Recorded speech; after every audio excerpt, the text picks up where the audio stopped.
Hi, I'm Rob. And I'm Rob. And this is Ask Rob and Rob.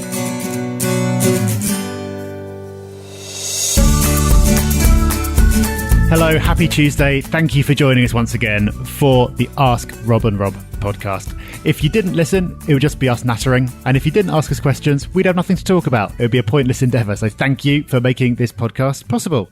We've got a great question from Stephen this week. But before we hear that, Rob, how does someone ask a question of their own? Very simple. You can do one of two things. First of all, you can call us on 013 808 00035. That's 013 808 00035. Or you can go to thepropertyhub.net/podcast and leave us a recording there. Either way, it's super simple, and that's exactly what Stephen did. Hi, Rob and Rob. Just want to know how you go about managing your time on your portfolios, which are distributed around the country, in terms of any renovation works that need to occur before letting them out. Do you oversee this process yourself, or do you delegate it to people to manage it for you? Appreciate all the material and topics you post on the podcast. It's been very good and useful. Keep up with the good work, guys. Thanks. Stephen, thank you. Great question.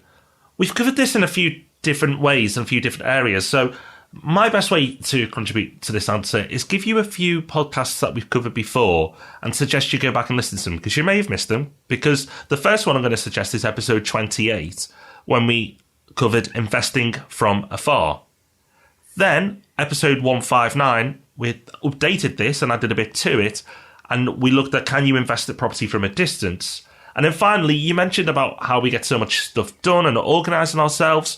That would be episode 161, which I know is a very popular one. That was how we get so much done, and you can too. So I'm going to recommend that, because I'm going to step aside now, Rob, because you've actually done what Stephen is asking about, and I haven't. So how did you handle it? Yeah, it's a really good question. And people often wonder how you deal with a distributed portfolio. It's not as easy as having your properties all in one place. Even if you've got your properties managed, you're still having to deal potentially with multiple letting agents, which is why we started Yellow Lettings. So landlords with portfolios all over the country could speak to just one person.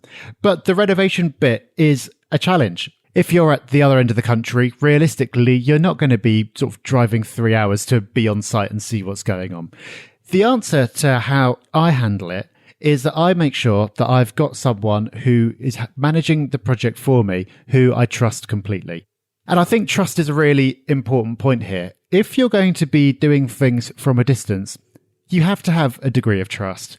And I think that that's something that I've built up over time. I'm naturally a cautious person, naturally a bit of a control freak. But for me, the advantages of investing in different parts of the country outweighed those tendencies and kind of forced me to learn to how to personally make it work.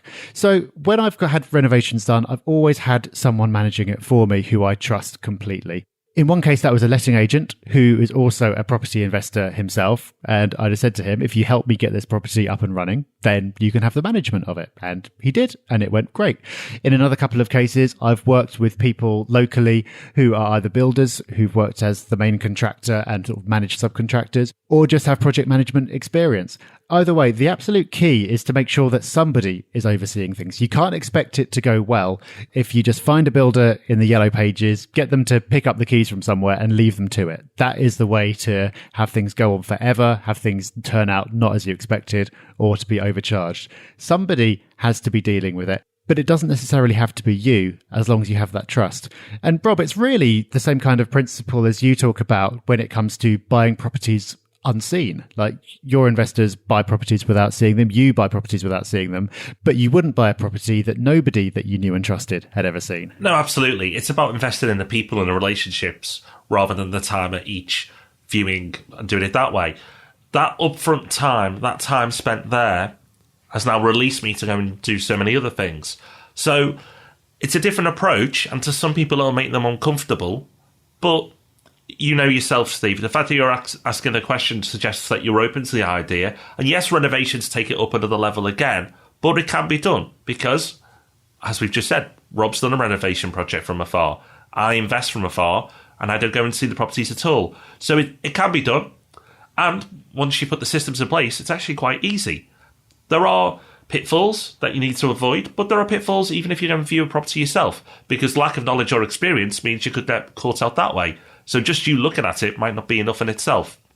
The best thing to do, of course, with all of this is build a relationship with other people you can work with who are local in those areas. So get to meetups. If there's a Property Hub meetup in the area you're looking to invest in, make sure you get along. Go to propertyhub.net/meetups. That's propertyhub.net/meetups, and check out the investment areas that you're looking at and get to a meetup nearby and build your network there. And also engage with people on the Property Hub and say, I'm going to invest in this area.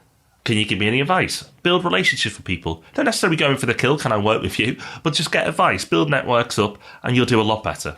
Yeah, for the most part, people are really nice and really helpful. And I didn't necessarily think when I was getting into property that would be the case. And of course, people in the Property Hub are unusually nice and helpful, far more than people at large. So going along to a Property Hub meetup or going on the forum, if you're nervous about the whole networking thing or it makes you feel a bit icky, is a great way to start, because people are going to be very kind and helpful to you indeed. So I hope that's been useful to you, Stephen. Thank you for asking the question, and thank you to you for listening.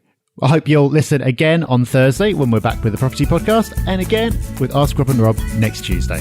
We'll see you then. Bye-bye. Bye-bye.